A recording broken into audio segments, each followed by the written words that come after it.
ಮುಖ್ಯಮಂತ್ರಿಗಳ ವಿರುದ್ಧ ಪ್ರಾಸಿಕ್ಯೂಷನ್ಗೆ ಅನುಮತಿಯನ್ನ ಕೊಟ್ಟ ನಂತರ ಕೋರ್ಟ್ನಲ್ಲಿ ಏನಾಗುತ್ತೆ ಅನ್ನುವಂಥ ಬಹಳ ಕುತೂಹಲ ಈಗ ಕೇಳಿಸ್ತಾ ಇದೆ. ಕಾರಣ ಇವತ್ತೇ ಇದೆಲ್ಲವೂ ಕೂಡ ನಿರ್ಧಾರ ಆಗುತ್ತಾ.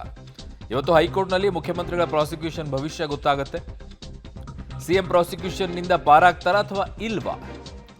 ಇವತ್ತು ಮಧ್ಯಾಹ್ನ ಸಿಎಂ ಭವಿಷ್ಯ ನಿರ್ಧಾರವಾಗಲಿದೆ. ಸಿಎಂ ಪರ ಅಭಿಷೇಕ್ ಸಿಂಘ್ವಿ ಅವರು ವಾದವನ್ನ ಮಂಡಿಸಲಿದ್ದಾರೆ. ಸಿಎಂ ಪಾತ್ರದ ಬಗ್ಗೆ ಇವತ್ತು ಪ್ರತಿವಾದಿಗಳ ವಾದವೂ ಕೂಡ ಇರುತ್ತೆ. ಸೊ ಏನು ಅನ್ನುವಂಥದ್ದು ಕ್ಲಿಯರ್ ಆಗಿ ಗೊತ್ತಾಗುತ್ತೆ ಅನ್ನುವಂಥ ನಿರೀಕ್ಷೆ ಇದೆ. ಗೊತ್ತಿಲ್ಲ, ಕೋರ್ಟ್ ಮ್ಯಾಟರ್. ವಾದ ಪ್ರತಿವಾದಗಳನ್ನು ಆಲಿಸಿದ ನಂತರ ನ್ಯಾಯಾಧೀಶರು ತೀರ್ಪೇನಾದರೂ ಕೊಡುವಂಥ ಸಂದರ್ಭ ಬಂದರೆ ಕಾಯ್ದಿರಿಸಬಹುದು, ಇಲ್ಲ ಇವತ್ತೇ ತೀರ್ಪನ್ನು ಕೂಡ ಕೊಡಬಹುದು, ಅಥವಾ ವಾದ ಮಂಡಿಸೋದು ಸಮಯಾವಕಾಶನ ತೆಗೆದುಕೊಂಡ್ರೆ ಇನ್ನೊಬ್ಬ ವಕೀಲರು ಇನ್ನೊಂದಿಷ್ಟು ಸಮಯಾವಕಾಶವನ್ನು ಕೂಡ ತೆಗೆದುಕೊಳ್ಬಹುದು. ಗೊತ್ತಿಲ್ಲ ಏನಾಗುತ್ತೆ ಅಂತೇಳಿ. ಬಟ್ ನಿರೀಕ್ಷೆಯಂತೂ ಇವತ್ತೇ ಇದೆ. ಕಾರಣ ಮೊನ್ನೆ ಎಲ್ಲ ವಾದ ಪ್ರತಿವಾದಗಳನ್ನು ಆಲಿಸಿದ ನಂತರ ಇವತ್ತು ಕೊನೆಯದಾಗಿದೆ ಅಂತ ಹೇಳ್ತಾ ಇದ್ದಾರೆ. ಸೊ ಸಿಎಂ ಪರ ವಾದ ಏನು? ಎಲ್ಲ ದೂರುದಾರರು ಆಕ್ಷೇಪಣೆಯನ್ನು ಸಲ್ಲಿಕೆಯನ್ನು ಮಾಡಿಲ್ಲ. ಎಲ್ಲ ದೂರುದಾರರು ಆಕ್ಷೇಪಣೆ ಸಲ್ಲಿಕೆ ಮಾಡಿಲ್ಲ ಅನ್ನುವಂಥದ್ದು ಪ್ರಾಸಿಕ್ಯೂಷನ್ ಕೇಸ್ ವಿಚಾರದಲ್ಲಿ ಮುಖ್ಯಮಂತ್ರಿಗಳ ಪರ ವಾದ ಏನು ಅಂದರೆ, ರಾಜ್ಯಪಾಲರು ಆಕ್ಷೇಪಣೆ ಸಲ್ಲಿಸಿ ವಾದವನ್ನು ಮಂಡಿಸಲಿ ಅಂತ ಹೇಳ್ತಾ ಇರೋದು. ಸೊ ಇದರಲ್ಲಿ ರಾಜ್ಯಪಾಲರು ದೂರುದಾರರು ಸೆಕ್ಷನ್ 17A ಅಡಿಯಲ್ಲಿ ಅನುಮತಿಯನ್ನು ಪಡೆಯೋಕೆ ಸಾಧ್ಯವಿಲ್ಲ ಅನ್ನುವಂಥದ್ದನ್ನು ಇದರಲ್ಲಿ ಹೇಳ್ತಾ ಇದ್ದಾರೆ. ಪ್ರಾಥಮಿಕ ಮಾಹಿತಿಯನ್ನು ಕಲೆ ಹಾಕೋದಕ್ಕಾಗಿಯೇ 17A ಏನಿದೆ ಅದಕ್ಕೆ ಅನುಮತಿಯನ್ನು ಕೊಡಬೇಕು. ಇದನ್ನು ಪರಿಶೀಲಿಸುವಾಗ ಅಧಿಕಾರ ರಾಜ್ಯಪಾಲರಿಗೆ ಇರೋದಿಲ್ಲ ಅಂತ ಹೇಳಿ CS, AG, ಕ್ಯಾಬಿನೆಟ್ ವರದಿ ಎಲ್ಲವೂ ಕೂಡ ಕಾಪಿ ಪೇಸ್ಟ್ ಅನ್ನುವಂಥದ್ದು. ಸೊ ಕಾಮಾ ಫುಲ್ ಸ್ಟಾಪ್ ಅನ್ನು ಕೂಡ ಬಿಟ್ಟಿಲ್ಲ. ಕ್ಯಾಬಿನೆಟ್ ಹಾಗೆಯೇ ನಿರ್ಣಯವಾಗಿ ಅಂಗೀಕರಿಸಿದೆ ಅನ್ನುವಂಥದ್ದು. ಸುಳ್ಳು ಮಾಹಿತಿ ನೀಡಿರೋ ಅಬ್ರಾಹಿಂಗೆ ರಾಜ್ಯಪಾಲರು ದಂಡ ವಿಧಿಸಬೇಕಾಗಿತ್ತು ಅಂತ ಹೇಳಿ ಅಬ್ರಾಹಿಂಗೆ ಅರ್ಜಿ ಹಿಂಪಡೆಯಲು ಸೂಚಿಸಬೇಕು, ದಂಡ ವಿಧಿಸಬೇಕು ಅನ್ನುವಂಥದ್ದು. ಸೊ ಮುಖ್ಯಮಂತ್ರಿಗಳ ಪರವಾಗಿ ಈ ವಾದವನ್ನು ಮಂಡಿಸ್ತಾ ಇರೋದು. ಲೋಕಾಯುಕ್ತ ದೂರಿನಲ್ಲಿ ಅಬ್ರಾಹಿಂ ಸೆಕ್ಷನ್ 17A ಬಗ್ಗೆ ಮಾತನಾಡಿಲ್ಲ ಅಲ್ಲಿ. ಸೊ ಯಾವ್ಯಾವುದು ಅರ್ಜಿಯನ್ನು ಸಲ್ಲಿಕೆಯನ್ನು ಮಾಡುವಂಥ ಸಂದರ್ಭದಲ್ಲಿ, ದೂರನ್ನು ಸಲ್ಲಿಕೆ ಮಾಡುವಂಥ ಸಂದರ್ಭದಲ್ಲಿ ಅದರಲ್ಲಿರುವಂಥ ಲೋಪಗಳು ಹೇಗೆ ಕೋರ್ಟ್ ಮುಂದೆ ವಾದವನ್ನು ಮಂಡಿಸುವಂಥ ಸಂದರ್ಭದಲ್ಲಿ ಗಮನಕ್ಕೆ ಬರುತ್ತೆ ಅನ್ನೋದನ್ನು ನೋಡಿ. ಕ್ಯಾಬಿನೆಟ್ನ ಸಲಹೆಯನ್ನು ಕೂಡ ರಾಜ್ಯಪಾಲರು ಬಳಸಿಕೊಂಡಿಲ್ಲ ಅಂತ ಹೇಳ್ತಾ ಇದ್ದಾರೆ. ಬಳಸಿಕೊಳ್ಳಲೇಬೇಕು ಅಂತಲೂ ಕೂಡ ಎಲ್ಲೂ ಇಲ್ಲ. ಸೊ ಹೀಗಾಗಿ ನೇರವಾಗಿ ಪ್ರಾಸಿಕ್ಯೂಷನ್ಗೆ ಪರ್ಮಿಷನ್ ಅನ್ನು ನೀಡಿಬಿಟ್ಟಿದ್ದಾರೆ ಅಂತ ಮುಖ್ಯಮಂತ್ರಿಗಳ ಪರ ವಕೀಲರು ವಾದವನ್ನು ಮಂಡಿಸ್ತಾ ಇರೋದು. ಪ್ರಾಸಿಕ್ಯೂಷನ್ಗೆ ನೀಡಿರುವಂಥ ಅನುಮತಿಯನ್ನು ಹಿಂಪಡೆಯಬೇಕು ಅಂತ. ಮೊನ್ನೆ ಎಲ್ಲ ಒಂದಿಷ್ಟು ವಾದಗಳಾಗಿತ್ತಲ್ಲ, ಆ ನಿಟ್ಟಿನಲ್ಲಿ ಒಂದಿಷ್ಟು ಅಂಶಗಳಿದೆ. ರಾಜ್ಯಪಾಲರು ಸಹಜ ನ್ಯಾಯದ ಪ್ರಕ್ರಿಯೆಯನ್ನು ಪಾಲಿಸಬೇಕಾಗಿತ್ತು, ಪಾಲಿಸಿಲ್ಲ ಅಂತ ಹೇಳ್ತಾ ಇದ್ದಾರೆ. ರಾಜ್ಯಪಾಲರು ಸಹಜ ನ್ಯಾಯದ ಪ್ರಕ್ರಿಯೆಯನ್ನು ಪಾಲಿಸಬೇಕಾಗಿತ್ತು, ಇಲ್ಲಿ ಪಾಲಿಸಿಲ್ಲ ಅವರು ಅಂತ. ಇನ್ನು ಗವರ್ನರ್ ಪರ ವಾದ ಏನು? ರಾಜ್ಯಪಾಲರು ಯಾವುದೇ ಆಕ್ಷೇಪಣೆಯನ್ನು ಸಲ್ಲಿಸುವುದಿಲ್ಲ. ರಾಜ್ಯಪಾಲರು ಯಾವುದೇ ಆಕ್ಷೇಪಣೆಯನ್ನು ಸಲ್ಲಿಸುವುದಿಲ್ಲ, ಅಗತ್ಯ ಇರುವ ದಾಖಲೆಯನ್ನು ಸಲ್ಲಿಸುತ್ತಾರೆ ಅಷ್ಟೇ ಅಂತ ಹೇಳ್ತಾ ಇರೋದು ಯಾರು? ರಾಜ್ಯಪಾಲರ ಪರ ವಕೀಲರು. ಇನ್ನು ನ್ಯಾಯಪೀಠ ಹೇಳಿದ್ದೇನು? ಸಂಪುಟದ ತೀರ್ಮಾನದಂತೆ ರಾಜ್ಯಪಾಲರು ನಡೆಯಬೇಕು ಅಂತ ಏನಿಲ್ಲ. ಸಂಪುಟದ ತೀರ್ಮಾನದಂತೆಯೇ ಎಕ್ಸಾಕ್ಟ್ಲಿ ಅದರ ಪ್ರಕಾರನೇ ನಡಿಬೇಕು ಅಂತೇನಿಲ್ಲ. ಅದರಲ್ಲಿರುವಂಥ ಅಂಶಗಳನ್ನು ಗಮನಕ್ಕೆ ತಗೊಳ್ಬಹುದು. ಅದು ರಾಜ್ಯಪಾಲರ ವಿವೇಚನೆಗೆ ಬಿಟ್ಟಂತಹ ವಿಚಾರ ಅನ್ನುವಂಥದ್ದನ್ನು ನ್ಯಾಯಪೀಠ ಅವತ್ತಿ ಬಗ್ಗೆ ಸ್ಪಷ್ಟನೆಯನ್ನು ಕೊಟ್ಟಿತ್ತು. ಅದು ರಾಜ್ಯಪಾಲರ ವಿವೇಚನೆಗೆ ಬಿಟ್ಟಿದ್ದು. ನೀವು ಕ್ಯಾಬಿನೆಟ್ನಲ್ಲಿ ಏನೇ ನಿರ್ಣಯವನ್ನು ತೆಗೆದುಕೊಳ್ಬೋದು, ಅವ್ರ ಗಮನಕ್ಕೆ ಹೋದ ನಂತರ ಅದನ್ನೇ ಅವ್ರು ತಗೊಳ್ಬೇಕು ಅಂತ ಏನಿಲ್ಲ ಅಂತ.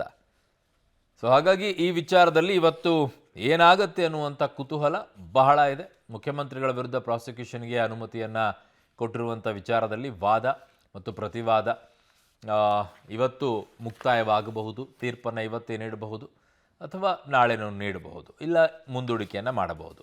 ಪತ್ನಿಯ ತಪ್ಪಿನಲ್ಲಿ ಪತಿಯ ಪಾತ್ರ ಇದೆ ಅಂತ ಹೇಳಿ ಸೊ ತುಷಾರ್ ಮೆಹ್ತಾ ಅವರ ವಾದ.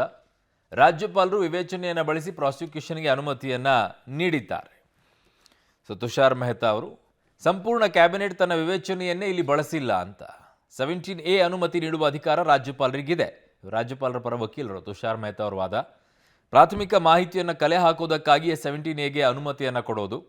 CS, AG, ಕ್ಯಾಬಿನೆಟ್ ವರದಿ ಎಲ್ಲವೂ ಕೂಡ ಕಾಪಿ ಪೇಸ್ಟ್. ಇದರಲ್ಲಿ ಕಾಮಾ ಫುಲ್ ಸ್ಟಾಪ್ ಅನ್ನು ಕೂಡ ಬಿಟ್ಟಿಲ್ಲ. ಕ್ಯಾಬಿನೆಟ್ ಹಾಗೆಯೇ ನಿರ್ಣಯವಾಗಿ ಅಂಗೀಕರಿಸಿದ್ದಾರೆ ಅಂತೇಳಿ ರಾಜ್ಯಪಾಲರಿಗೆ ಕಳಿಸಿರುವಂಥದ್ದು 67 ಪುಟಗಳ ಕ್ಯಾಬಿನೆಟ್ ನೋಟನ್ನು ನೋಡಿದ್ದಾರೆ. 40-60ರ ಬದಲಾಗಿ 50-50ಕ್ಕೆ ನಿಯಮ ಬದಲಾಯಿಸಲಾಗಿದೆ. ಸಿದ್ದರಾಮಯ್ಯನವರ ಪುತ್ರ ಯತೀಂದ್ರ ಮೂಡಾ ಸಭೆಯಲ್ಲಿ ಭಾಗವಹಿಸಿದ್ದಾರೆ ಅನ್ನೋದನ್ನು ಉಲ್ಲೇಖ ಮಾಡ್ತಾ ಇದ್ದಾರೆ. ಬಹಳ ಪ್ರತಿಷ್ಠಿತ ಬಡಾವಣೆಯಲ್ಲಿ ಬದಲಿ ನಿವೇಶನವನ್ನು ನೀಡಲಾಗಿದೆ.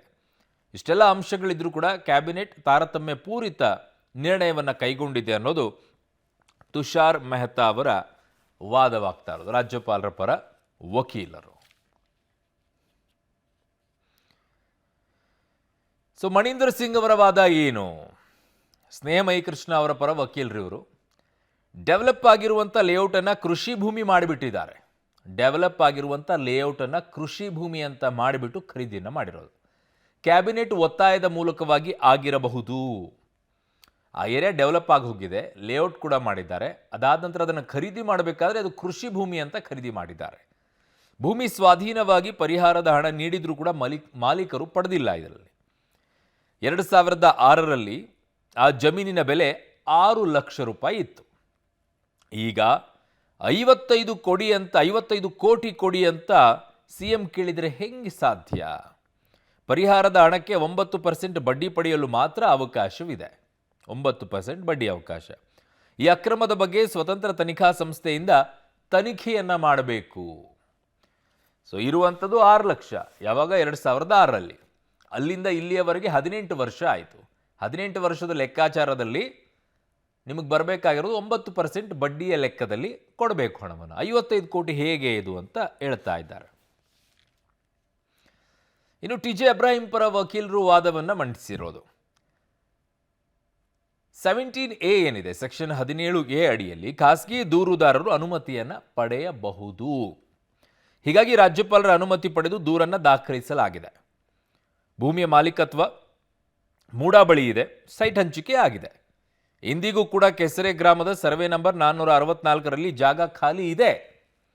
ರಾಜ್ಯಪಾಲರ ಮುಂದೆ ಯಾವುದೇ ಜನಪ್ರತಿನಿಧಿಗಳ ಪ್ರಾಸಿಕ್ಯೂಷನ್ ಅನುಮತಿ ಬಾಕಿ ಇಲ್ಲ. ಅಲ್ಲಿ RTI ಮೂಲಕ ಮಾಹಿತಿಯನ್ನು ಪಡೆದುಕೊಳ್ಳಲಾಗಿದೆ ಅಂತ ರಂಗನಾಥ್ ರೆಡ್ಡಿ ಅವರು, TJ ಅಬ್ರಾಹಿಂ ಅವರ ಪರ ವಕೀಲರು ವಾದವನ್ನು ಈಗಾಗಲೇ ಕೋರ್ಟ್ನಲ್ಲಿ ಮಂಡಿಸಿದ್ದಾರೆ.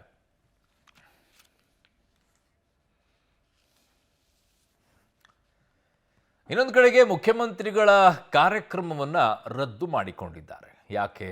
ಇವತ್ತು ಪ್ರಾಸಿಕ್ಯೂಷನ್ ವಿಚಾರದಲ್ಲಿ ಹೈಕೋರ್ಟ್ನಲ್ಲಿ ಅರ್ಜಿ ವಿಚಾರಣೆ ಇರೋದ್ರಿಂದ ಇಂದಿನ ಕಾರ್ಯಕ್ರಮಗಳನ್ನು ಮುಖ್ಯಮಂತ್ರಿಗಳು ರದ್ದು ಮಾಡಿದ್ದಾರೆ. ಸಂಜೆ 5 ಗಂಟೆಯವರೆಗೂ ಕೂಡ ಯಾವುದೇ ಕಾರ್ಯಕ್ರಮ ನಿಗದಿ ಇಲ್ಲ.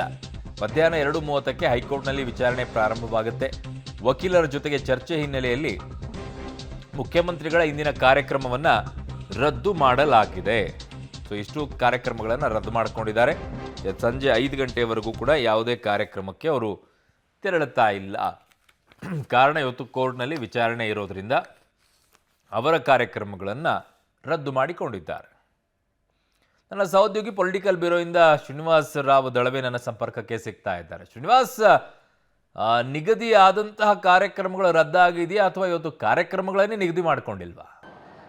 ಅರುಣ್, ಮೊದಲು ಮೈಸೂರಿಗೆ ಇವತ್ತು ಬೆಳಗ್ಗೆನೆ ಸಿದ್ದರಾಮಯ್ಯನವರು ಹೋಗಬೇಕಾಗಿತ್ತು.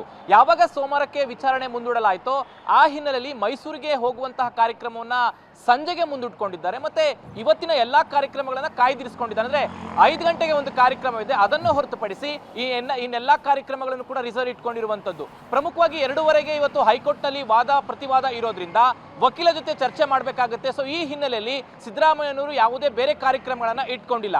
ಇನ್ನು ಇವತ್ತಿನ ಹೈಕೋರ್ಟ್ ನಲ್ಲಿ ಒಂದ್ ರೀತಿ ಬಿಗ್ ಡೇ ಅಂತ ಹೇಳ್ಬೋದು ಸಿದ್ದರಾಮಯ್ಯನವರಿಗೆ. ಬಹುತೇಕ ವಾದ ಪ್ರತಿವಾದಗಳು ಅಂತಿಮ ಹಂತಕ್ಕೆ ಬಂದಂತೆ ಕಾಣ್ತಿದೆ. ಬಹುಶಃ ಇವತ್ತು ವಾದ ಪ್ರತಿವಾದಗಳು ಮುಕ್ತಾಯ ಆಗುವಂತಹ ಸಾಧ್ಯತೆಗಳಿದ್ದಾವೆ.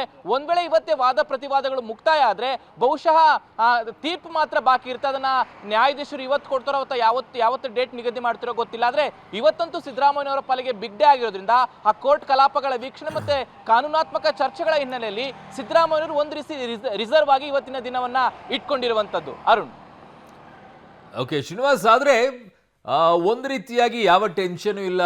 ಕಾಂಗ್ರೆಸ್ನ ನಾಯಕರು ಹೇಳ್ತಾ ಇರೋದು ಅವರು ಏನು ತಪ್ಪೇ ಮಾಡಿಲ್ಲ ರೀ, ಅದು ಯಾವುದು ಕೂಡ ಟೆನ್ಷನ್ ಅವರಿಗಿಲ್ಲ, ಆರಾಮಾಗಿದ್ದಾರೆ ಅಂತ ಹೇಳ್ತಾರೆ. ಬಟ್ ಈ ಕಾರ್ಯಕ್ರಮಗಳ ರದ್ದು ಮಾಡ್ತಾ ಇರೋದು ನೋಡಿದ್ರೆ ಕಾನೂನಾತ್ಮಕವಾಗಿ ಹೋರಾಟವನ್ನು ಮಾಡೋಕ್ಕೆ, ಚರ್ಚೆ ಮಾಡೋಕ್ಕೆ ಈ ಕಾರ್ಯಕ್ರಮಗಳನ್ನು ರದ್ದು ಮಾಡ್ಕೊಂಡಿರೋದಾ ಅಥವಾ ಒಂದು ಟೆನ್ಷನ್ ಅಂತೂ ಮುಖ್ಯಮಂತ್ರಿಗಳಿಗೆ ಕಾಣಿಸ್ತಾ ಇದೆಯಾ ಬಾಡಿ ಲ್ಯಾಂಗ್ವೇಜ್ ಅನ್ನು ನೋಡ್ತಾ ಇದ್ರೆ? ಅರುಣ್, ಸಹಜವಾಗಿ ರಾಜ್ಯದ ಮುಖ್ಯಮಂತ್ರಿಗಳ ಮೇಲೆ ಈ ರೀತಿಯಾದಂತಹ ಆರೋಪಗಳು ಬಂದಾಗ ಹೆಚ್ಚು ಕಡಿಮೆ ಅವ್ರದ ಸ್ಥಾನವೇ ಹೋಗುವಂತ ಪರಿಸ್ಥಿತಿ ಇರುವಾಗ ಸಹಜವಾಗಿ ಆತಂಕಗಳಿದ್ದೇ ಇರ್ತದೆ. ಅದು ಕೂಡ ರಾಜಕೀಯವಾಗಿ ಅವರ ಸಂಪುಟದ ಸಹೋದ್ಯೋಗಿಗಳು ಹೇಳ್ತಾರೆ ಸಿಎಂ ಅವ್ರದ್ದು ಯಾವುದು ತಪ್ಪಿಲ್ಲ, ಅವರು ಭಯನೇಗೊಂಡಿಲ್ಲ, ಆತಂಕನೇ ಇಲ್ಲ ಅಂತ. ಆದ್ರೆ ಸಹಜವಾಗಿ ಗೊತ್ತಿರುತ್ತೆ ಎಲ್ಲರಿಗೂ, ಕೋರ್ಟ್ನಲ್ಲಿ ಈ ರೀತಿಯಾದಂತಹ ಮ್ಯಾಟರ್ಗಳಿದ್ದಾಗ ಸಹಜವಾಗಿ ಆತಂಕಕ್ಕೆ ಒಳಗಾಗಿರ್ತಾರೆ. ಹಾಗಾಗಿನೇ ಸಿದ್ದರಾಮಯ್ಯನವರು ಇವತ್ತಿನ ಕಾರ್ಯಕ್ರಮ, ನಾನು ಈಗಾಗಲೇ ಹೇಳಿದಾಗೆ ಚಾಮುಂಡೇಶ್ವರಿ ದರ್ಶನಕ್ಕೆ ನಾಳೆ ಇದೆ ಅವ್ರ ಪ್ರೋಗ್ರಾಮ್, ಇವತ್ತು ಬೆಳಗ್ಗೆನೆ ಹೋಗ್ಬೇಕಾಗಿತ್ತು ಅವರು. ಸೊ ಆ ಹಿನ್ನೆಲೆಯಲ್ಲಿ ಕೋರ್ಟ್ನ ಕಲಾಪಗಳ ಹಿನ್ನೆಲೆಯಲ್ಲಿ ಲಾಯರ್ ಬರ್ತಾರೆ, ಅಭಿಷೇಕ್ ಮನು ಸಿಂಘ್ಗೆ, ಅವ್ರ ಜೊತೆ ಒಂದಿಷ್ಟು ಮಾತುಕತೆಗಳಿರ್ತವೆ, ಮುಂದಿನ ಕಾನೂನಾತ್ಮಕ ಹೋರಾಟಗಳೇನು ಇವೆಲ್ಲ ಚರ್ಚೆ ಮಾಡುವಂತಹ ಹಿನ್ನೆಲೆಯಲ್ಲಿ ಇವತ್ತು ಯಾವುದೇ ಕಾರ್ಯಕ್ರಮಗಳನ್ನ ಹಾಕೊಂಡಿಲ್ಲ. ಅಂದ್ರೆ 2:30 ಕಾರ್ಯಕ್ರಮ, ಅಂದ್ರೆ 2:30 ವಿಚಾರಣೆ ಪ್ರಾರಂಭ ಆಗೋದ್ರಿಂದ 5 ಗಂಟೆಗೆ, ಅಂದ್ರೆ 5 ಗಂಟೆ ಹೊತ್ತಿಗೆ ಆ ಕಾರ್ಯಕ್ರಮಗಳು, ಅಂದ್ರೆ ಕಲಾಪಗಳು ಮುಕ್ತಾಯ ಆಗ್ಬೋದು. ಹಾಗಾಗಿ 5 ಗಂಟೆ ಮೇಲೆ ಒಂದು ಕಾರ್ಯಕ್ರಮವನ್ನು ಇಟ್ಕೊಂಡಿದ್ದಾರೆ. ಅದಾದ್ಮೇಲೆ ಸಂಜೆ 7 ಗಂಟೆಗೆ ಮೈಸೂರಿಗೆ ತೆರಳುತ್ತಾರೆ. ಸೊ ಎಲ್ಲಾ ಕಾರ್ಯಕಲಾಪ, ಕೋರ್ಟ್ನ ಕಾರ್ಯಕಲಾಪ ಹಿನ್ನೆಲೆಯಲ್ಲಿ ಸಿಎಂ ಅವರು ಇವತ್ತು ಯಾವುದೇ ಒಂದು ಕಾರ್ಯಕ್ರಮಗಳನ್ನ ಇಟ್ಕೊಂಡಿಲ್ಲ ಅಂತ ಹೇಳ್ಬೋದು. ಅರುಣ್. ಓಕೆ ಶ್ರೀನಿವಾಸ್, ನಿಮ್ಮೆಲ್ಲ ಮಾಹಿತಿಗೆ ಧನ್ಯವಾದಗಳು.